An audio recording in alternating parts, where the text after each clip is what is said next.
विठ्ठल जन्माचे अजय फळ झाले सजे तुम्ही सांभाळले संते भय निरसनी खंती प्राप्त प्रसिद्धी कीर्तनरूपी सेवेकरता भगवंताच्या सेवेकरता नवे नवे जमलेल्या किंवा सर्व संत श्रोतेजन समर्थ माय बापांच्या सेवेकरता निवडलेला अभंग जगद्गुरु विश्ववंदनीय श्री क्षेत्र देहू निवासी वैराग्याचे महामेरू संत हृदय सम्राट संत शिरोमणी श्री तुकोबाराय यांचा असा हा 4 चरणांचा उत्कृष्ट असा अभंग आणि सेवेकरता निवडलेला आहे.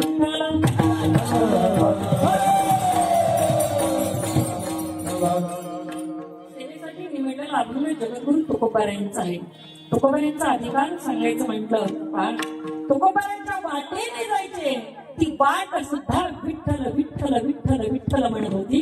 एवढा अधिकार माझ्या तुकोबारायांचा आहे. ऐका ना, एवढा अधिकार संपन्न महात्मा आणि त्या महात्म्याचा अभंग सेवेसाठी निवडला.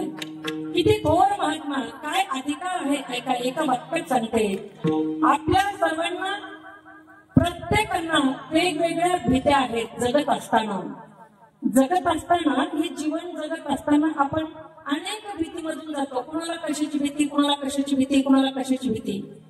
पण एक भीती मात्र सगळ्यांना सारखी आहे. ती भीती आहे, बोला मरणाची भीती. बघा, त्या यमदेवतेला आपण किती घाबरतो. कधी जन्माला घेऊन जाईल, बरोबर आहे ना. सगळेजण त्या मृत्यूला घाबरतात. पण ज्यांचं नाव ऐकल्याबरोबर मृत्यूचे देवता यमराज सुद्धा थरा थरा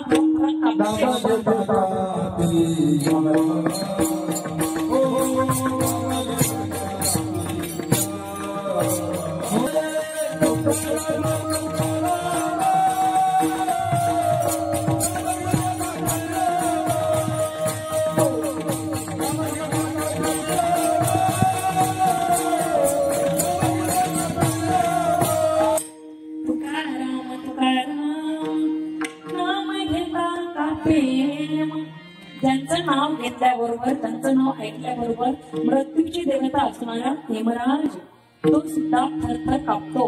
अशा अधिकारी महात्म्याचा अभंग आणि सेवेकरता निवडलेला आहे. सेवेला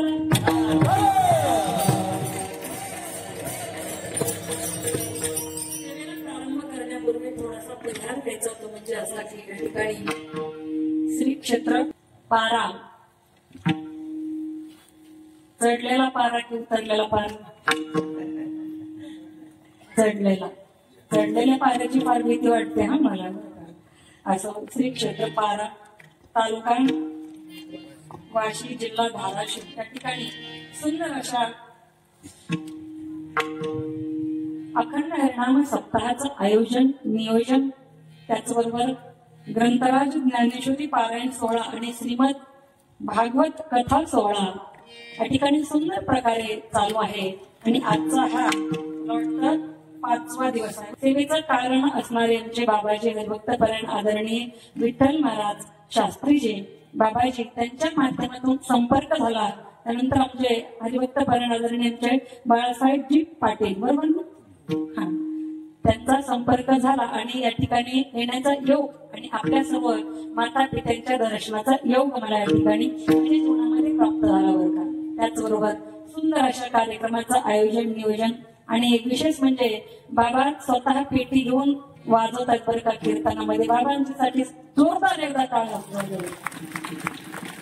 सांगू तुम्हाला. कथाकार दुसऱ्यांच्या कीर्तनालाही बसत नाहीत बरं का. कधीतरी चुकून एखादी कथाकार बसतात एखाद्याच्या कीर्तनाला. प्रत्येक कथाकार कीर्तनाला दुसऱ्यांच्या बसत नाहीत. पण बाबांच्या मनाचा मोठेपणा आहे की लेकराच्या कीर्तनाला बाबाच्या समोर बसलेले आहेत आणि नुसते बसलेच नाहीत तर कीर्तनात काम चालू वर करायचं. खऱ्या अर्थाने मी खूप खूप हृदयपूर्वक धन्यवाद व्यक्त करेल बाबाजींचे. त्याचबरोबर सर्व या ठिकाणी गायक मंडळी एकापेक्षा एक बळी बरं का. एका होऊ नये एक बळी रे. अशी गायक भेटल्यानंतर मी सकाळी 4 वाजेपर्यंत कीर्तन करेल. आणि पहिल्यांदा जेव्हा मी जाते का पहाटे 4 वाजता सोडते कीर्तन. जमल चालेल काय करा. काकड्यापर्यंतच करायचं मग चालेल ना महिला मंडळ म्हणतात. बाई कुठून आणलं हिला हे घाबरू नका. 9:30 मी 11:30 कीर्तन होणार. त्याच्यामुळं कुणी 11:30 चोळबुळ करायची नाही. लगेच करायचं नाही. सुंदर प्रकारचे गायक आहे बरं का इकडनं. हे बालगोपाळ मंडळी आपली संस्था आहे ना. अरे वा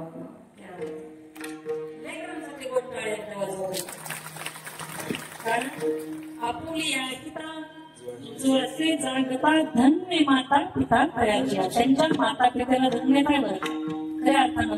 बसणाऱ्यांनाही वाटतं माझंही लेकरू असं उभं राहिलेल्यापैकी गाणारं निघावं, असं वाजवणारं निघावं असं वाटतं बसणाऱ्यांना. पण नेमकं निघत काय निघत तर कुठेतरी आपण संस्कार द्यायला चुकलेलो आहोत बरं का. हे मात्र प्रत्येक पालकाने लक्षात घेणं गरजेचं आहे. आणि खऱ्या अर्थाने मी सांगू तुम्हाला एक वाक्य मी सुरुवातीला सांगून जाईल. आज बाबाजींकडे ही मुलं शिकतायत. मला माहित नाही याच्यामध्ये कोण किती मोठे कीर्तनकार होतील मी नाही सांगू शकत. कोण किती मोठा गायक होईल नाही सांगू शकत. कोण किती मोठा वादक होईल नाही सांगू शकत. पण एक गोष्ट मात्र मी छातीला हात लावून सांगू शकते की ह्या लेकरामध्ये एकही लेकरू एकही मुलगा आपल्या माय बापाला घराच्या बाहेर कधीच काढणार नाही ही गोष्ट मात्र नक्की आहे बरं का. एवढा विश्वास त्या ठिकाणी देते का तर तिथं संस्काराचे धडे शिकवले जातात. आणि म्हणून आपल्या लेकरांना वारकरी संप्रदायाचं शिक्षण थोडंफार का होईना देणं अत्यंत गरजेचं आहे. आज तुम्ही पाहताय युट्यूब उघडलं का नको त्या बातम्या आपल्या डोळ्याला पाहाव्या लागतात, कानाला ऐकाव्या लागतात. हृदय रक्त बंबाळ होते अशा बातम्याने.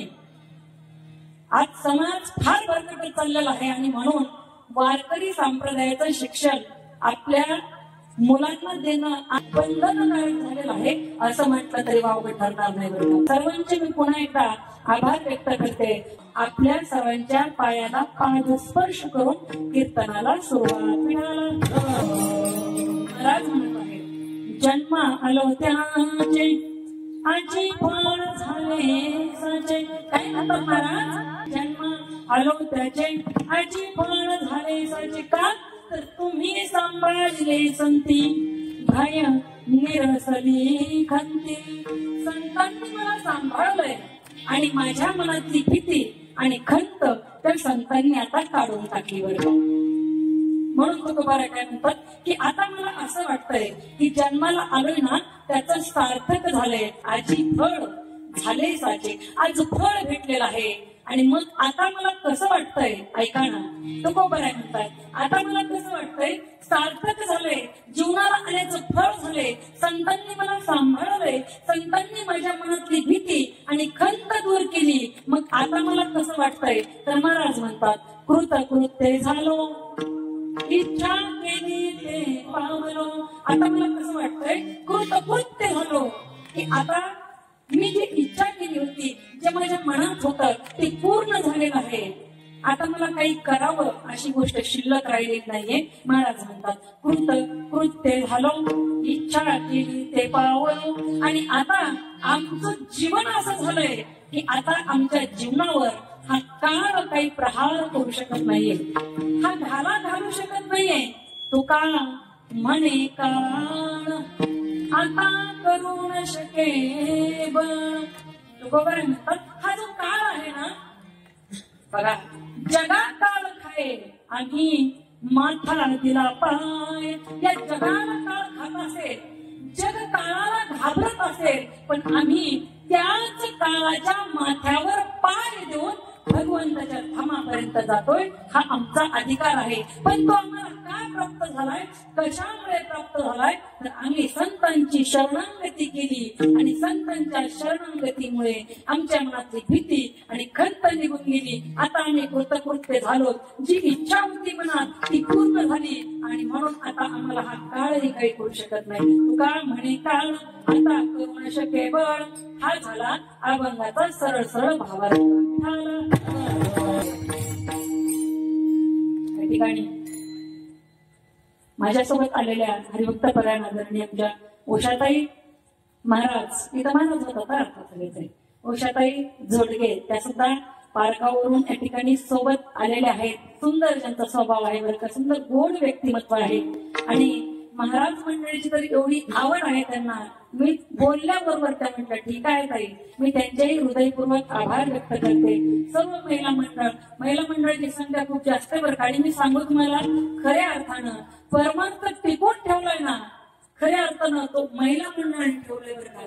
तुम्ही म्हणाल बरं का पुरुष मंडळ, तुम्ही म्हणाल तुमच्या पार्टीच्यात महिला म्हणून बोलताय का, अजिबात नाही बरं का. मी जे खरं ना तेच बोलते. माझ्या पार्टीचं दुसऱ्यांच्या पार्टीचं असं कधीच नाही बरं का.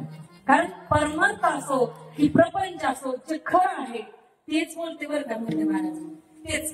कारण सूर्य कुणाच्या तळहातानं झाकत नाही ना, सूर्य कुणाच्या तळहातानं झाकत नाही, हिमालय कुणाच्या बापालाही वाकत नाही. आम्ही खरं आणि खरंच बोलतोय. छत्रपती शिवाजी महाराज आणि जगद्गुरु तुकोबारायांच्या पायाची शपथ आडवायची कोणाची ताकद नाही. आणि म्हणून खरं प्रपंचासाठी परमार्थ असतो, जे खरं आहे ते परमार्थ टिकून ठेवला असेल. बाबाजी तुम्ही खरं सांगा, कधीला पुरुष मंडळी जास्त असतात का महिला मंडळ जास्त असतात? महिला मंडळ. पुरुष मंडळी बोटावर मोजण्या इतक्या असतात. आपण जन्माला आलोय त्या मृत्यू लोकांमध्ये, तसं पाहायला गेलं आपण जन्माला आलो नसतो तरी काही फरक पडला? बोला बोला, काही फरक पडला नसताना आपल्या अंगात माणसं कमी होते का बरं? आपण येऊन काय केलंय? काही काही लोक म्हणतात काय जगणं काय नाही. ऐका, आपल्या अगोदर सुद्धा अनेक लोक होते हो, अनेक लोक होते, तरी सुद्धा आपला जन्म झालाय. याचा अर्थ असा आहे की आपल्या हातून सुद्धा त्या भगवान परमात्म्याला काहीतरी करून घ्यायचंय, तेव्हा आपण जन्माला आलोय. जन्माला येऊन करायचंय काय? जन्माला आल्यानंतर आपलंही जीवन धन्य धन्य व्हावं, सार्थकी लागावं, असं काहीतरी आपल्या हातून घडलं पाहिजे, आपण केलं पाहिजे. आपण परमार्थ केला बरं. परमार्थ म्हणजे काय बरं? परमार्थ म्हणजे काही लोकांनी खूप अवघड करून ठेवला बरं का. लोक म्हणतात हो सोपं असतं काय परमार्थ करणं, सोपं आहे का कीर्तन करणं? मी सांगेन तुम्हाला काही अवघड नाही दादा, काही अवघड नाही. ज्याला बोलता येतं ना त्याला कीर्तन करता येईल बरं. बघा तुम्ही प्रयत्न करा, ज्याला बोलता येतं त्याला कीर्तन करता येईल. त्याच्या पुढे एक वाक्य बोलेल मी, कीर्तन कुणालाही करता येईल हो, पण हे गायन कुणालाही करता येणार नाही. गायन करता येणार नाही, त्यासाठी 8-8, 10-10 वर्ष तिथं अभ्यास करावा लागतो, सराव करावा लागतो, साधना करावी लागते. तेव्हा गायनासारखी कला आणि ही मृदंग वादनासारखी कला अवगत होत असते. सहज सोपं नाहीये बरं का ही कला. मी म्हणेन कीर्तन कुणालाही करता येईल, सोपंही कीर्तन करणं, पण गायन वादन फार अवघड आहे. काही लोक म्हणतात सोपं आहे का परमार्थ? खूप सोपं आहे बरं का. सांगू तुम्हाला, परमार्थ म्हणजे जास्त अवघडात शिरायचंच नाहीये. सांगू तुम्हाला, स्त्रियांसाठीचा खरा परमार्थ मी सांगून जाईल आपल्याला. ऐका बघा, स्त्रियांसाठीचा खरा परमार्थ आपल्या पतीच्या व्यतिरिक्त, लक्ष देऊन ऐका बरं का, आपल्या पतीच्या व्यतिरिक्त इतर पुरुषाचं चिंतनही मनात न येणं हा स्त्रियांसाठीचा खरा परमार्थ आहे. हा स्त्रियांसाठीचा खरा परमार्थ आहे. पुरुषांसाठीचा परमार्थ सांगून जाईल मी आपल्याला दादा. ऐका, रात्रीच्या 12 वाजता जरी एखादी सुंदर स्त्री तुमच्या डोळ्याला दिसली ना, तिला जर तुम्हाला माय म्हणता आलं तर सगळ्यात मोठे परमार्थिक तुम्हीच आहात. वेगळा परमार्थ करायची गरज नाही, गरजच नाही वेगळा परमार्थ करायची. संसारिकाचा परमार्थ दया संसारिकाच्या अंतःकरणामध्ये असली पाहिजे. महाराज वर्णन करतात, धन्य ते संसारी दयावंत जे अंतरी. दया असली पाहिजे. माऊली सुद्धा म्हणतात, दया तेथे धर्म, धर्म तेथे सुखागम, सुखी पुरुषोत्तम असे सरिता. दया असली पाहिजे, त्याचा परमार्थ आहे बरं का. ज्याच्या अंतःकरणात दया आहे तो परमार्थ करतोच नव्हे. परमार्थ म्हणजेच एक प्रकारची दया आहे आणि दया म्हणजेच एक प्रकारचा परमार्थ आहे. ऐका, संसारिकाचा परमार्थ झाला, साधूचा परमार्थ आहे.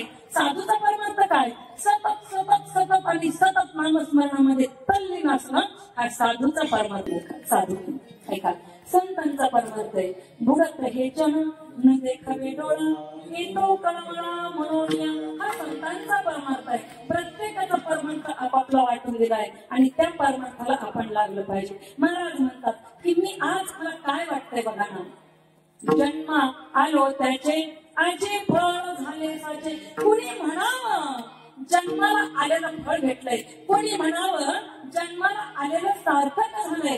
कोणी म्हणायला पाहिजे बघा, प्रत्येक साधूने प्रत्येक संतांने म्हणावं जन्म आलो त्याचे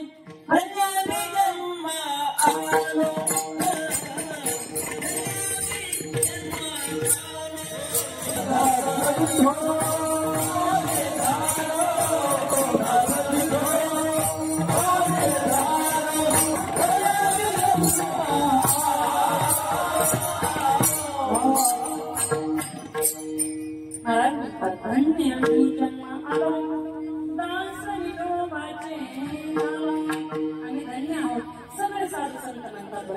ज्ञानोबारांनी म्हणावं जन्म आलो त्याचे आजी फळ झाले साचे. का म्हणावं ऐका, का म्हणावं?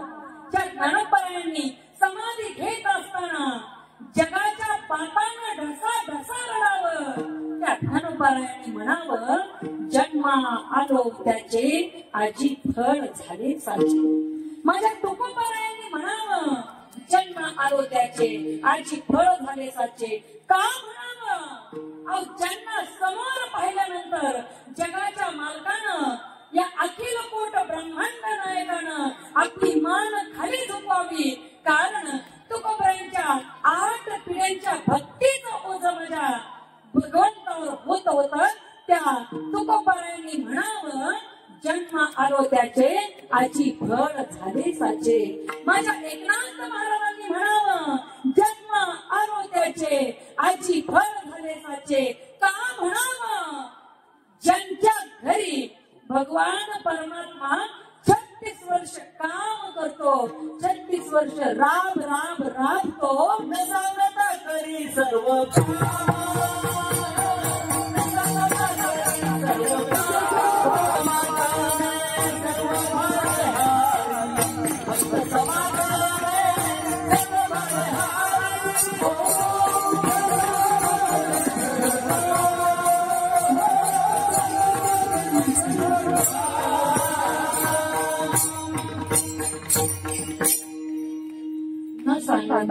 कधी सर्व काम सांगायची पण गरज नाही पडली. त्या नाथ बाबांनी म्हणावं जन्म आलो त्याचे आजी फळ झाले साचे. माझ्या मीराबाईनं म्हणावं जन्म आलो त्याचे आजी फळ झाले साचे. का म्हणावं? कारण साक्षात कृष्ण भगवान परमात्म्यानं स्वतःच्या ज्योतीमध्ये मीराबाईची ज्योत घेतली. त्या मीराबाईनं म्हणावं माझ्या जनाबाईनं म्हणावं जन्म आलो त्याचे आजी फळ झाले साचे.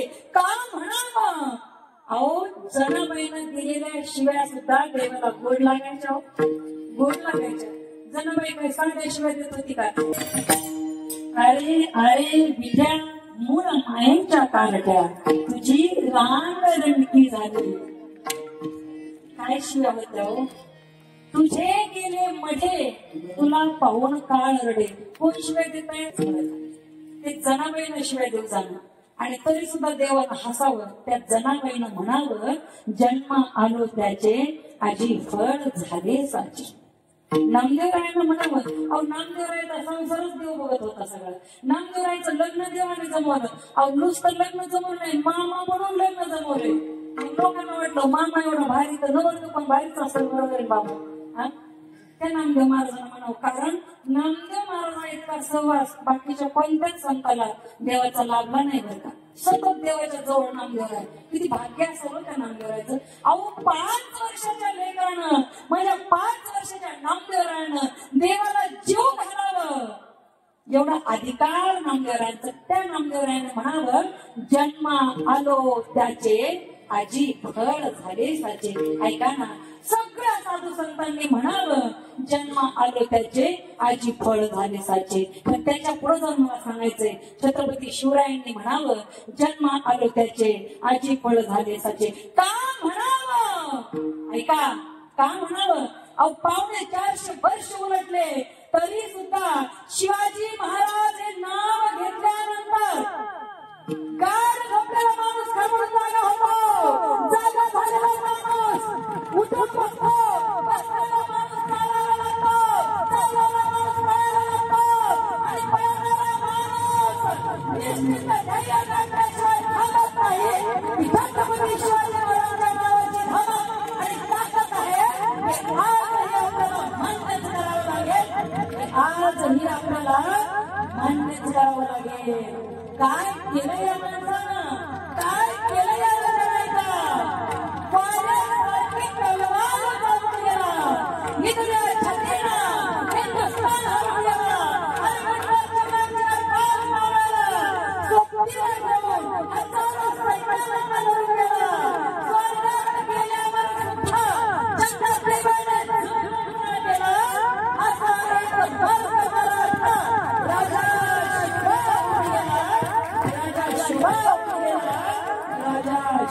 होऊन गेला.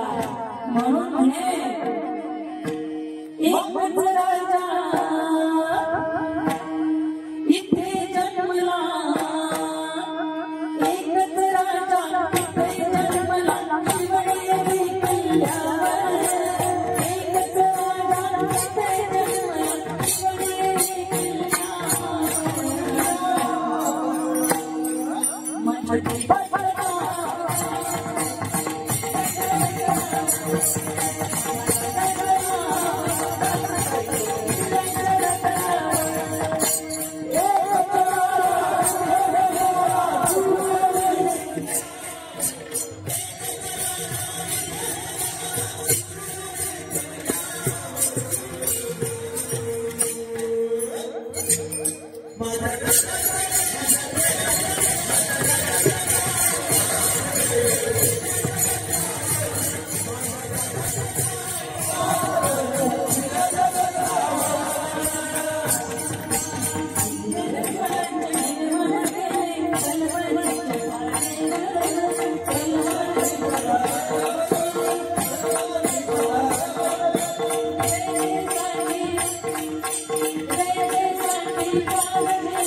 म्हणावं वाटेल मला. बघा काय केलं माणसानं आपल्यासाठी.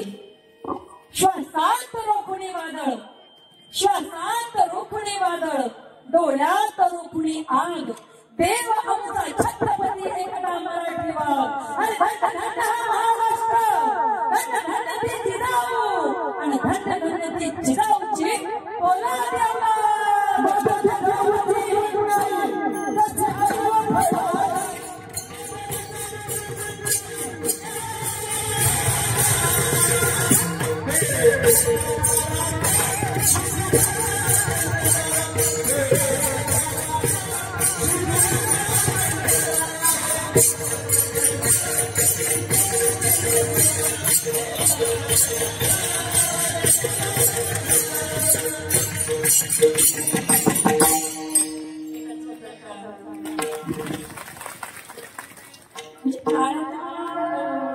वरजाऊन सांगावं लागतात.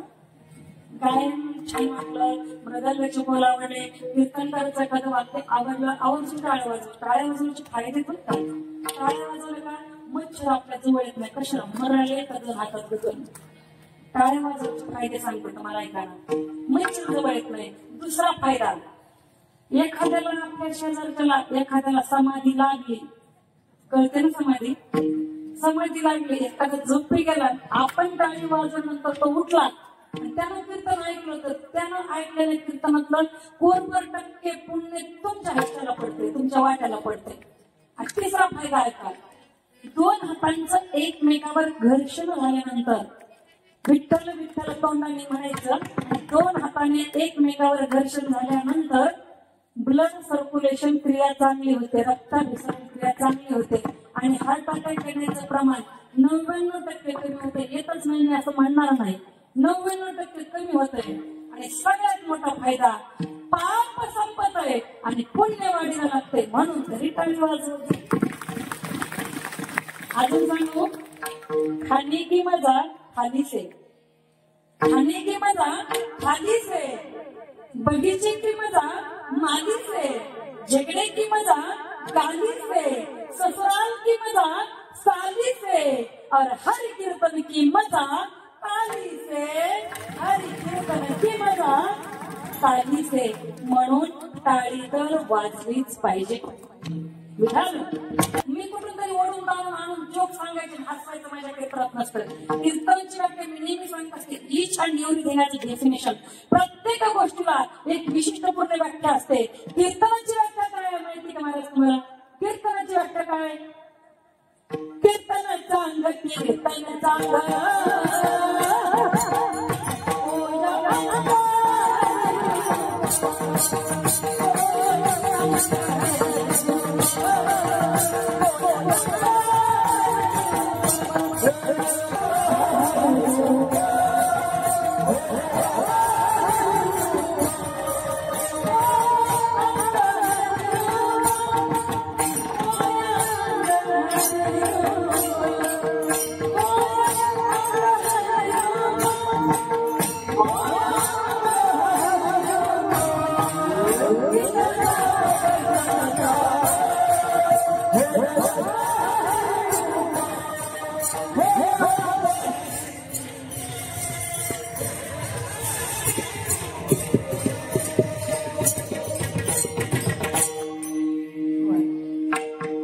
त्याच्यासाठी जबाबदार टाळ्या वाजवतात.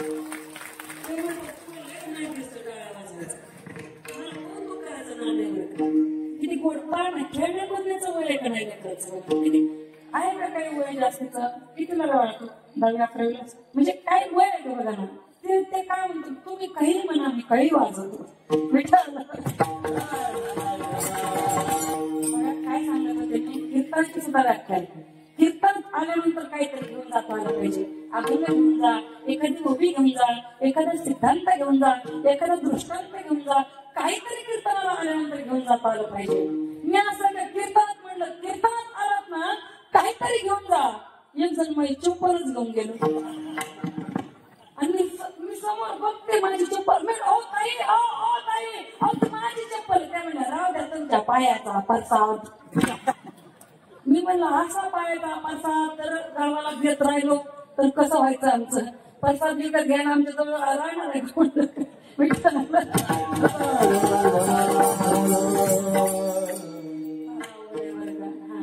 महिला मंडळाचा आमचा फार आवड असता. महिला मंडळ म्हणजे कुठं आम्ही गप्प बसणार नाही. तुम्ही मनाची बाजू घेतली, पण मी काय सांगितलं जे रिअल आहे ते बोलणार. मंडपात आल्यानंतर सुद्धा ते कीर्तन सुरू होईपर्यंत चालते थांबाय त्यांचं इव्हेंट होतं. तिला बोलणारच. बरोबर आहे म्हणायला म्हणलं खरं बोला. मी खरंच बोलते, मला खोटं बोलायला आवडतच नाही. आणि किमान तो बोलल्यानंतर तरी नको, खाली बसल्यानंतर हाती मजाक मध्ये होऊ दे पण नको ना. जितकं खरं बोलता येईल तितकं माणसानं खरं बोललं पाहिजे. छत्रपती शिवरायांनी म्हणावं जन्म आलो त्याचे आजी फळ झालेसाचे. का म्हणावं? 450 वर्ष उलटले तरी सुद्धा शिवाजी नाव घेतलं की आमच्या धान्य जागा होतात, मेंदू आमचा जागृत होतो, रक्ततेजीला बोल लागतं, आमचा मेंदू जागा होतो, म्हणून जागा होतो आणि दृष्टी देण्याशिवाय ठरवत नाही. म्हणून त्या छत्रपतीने म्हणावं जन्म आलो त्याच्या आजी फळ झालेसाचे. आणि धर्मवीर संभाजी राजांना म्हणावं जन्म आलो त्याचे आजी फळ झालेसाचे. का म्हणावं? कारण छत्रपतीचा पुत्र मराठ्यांचा पुत्र कसा असावा म्हणजे छत्रपती संभाजी महाराज त्यांनी म्हणावं जन्म आलो त्याचे आजी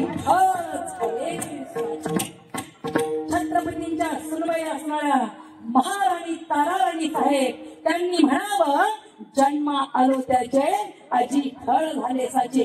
का म्हणावं? तीन छत्रपतींना त्रासून सोडणारा औरंगजेब त्याची कबर माझ्या महाराणी ताराराणीने याच महाराष्ट्रात गाडली, म्हणून त्या ताराराणीला म्हणावं जन्म आलो त्याचे आजी फळ झाले साचे. महामानवांनी म्हणावं, काल परवा आपण जयंती साजरी केली. डॉक्टर बाबासाहेब आंबेडकर, विश्वरत्न बाबासाहेब आंबेडकर. त्यांनी लोक म्हणतील कीर्तनात बाबासाहेब आंबेडकरांचे नाव काही गरज घ्यायची, घ्यायला पाहिजे, का घेऊ नये?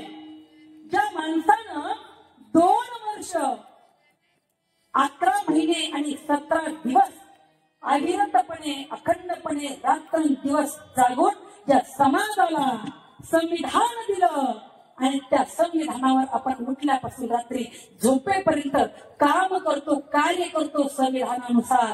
आणि म्हणून त्या बाबासाहेब आंबेडकरांनी सुद्धा म्हणावं जन्म आलो त्याचे आजी फळ झाले साचे. सांगू आणखी. दोनच राजे ते गाजले, दोनच राजे ते गाजले कोकण पुण्यभूमीवर, एक त्या रायगडावर एक कोणाला गडावर, एक त्या रायगडावर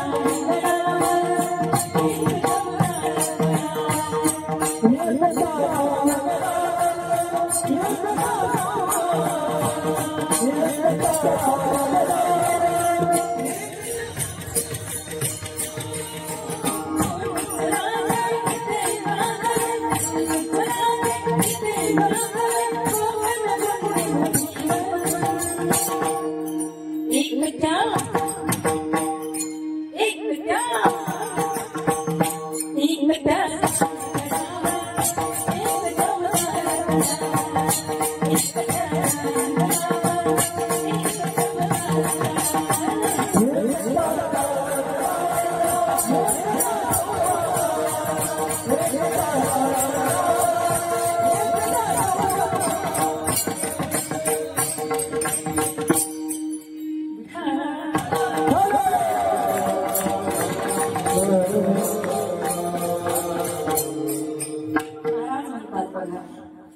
प्रत्येक महामानवांनी म्हणावं, प्रत्येक संतांनी म्हणावं जन्म आलो त्याचे आजी फळ झाले साचे.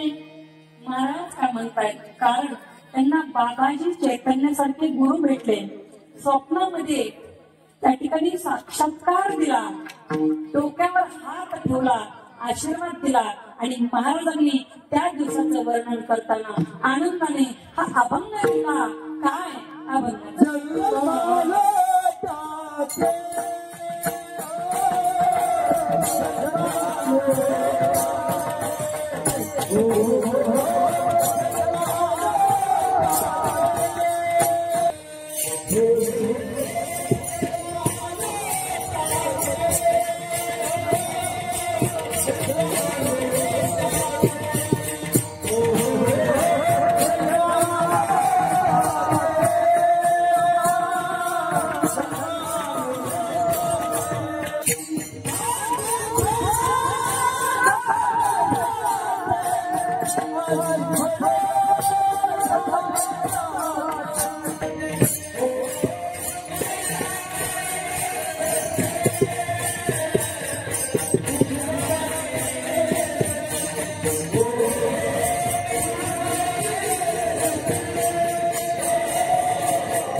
जन्म आलो त्याचे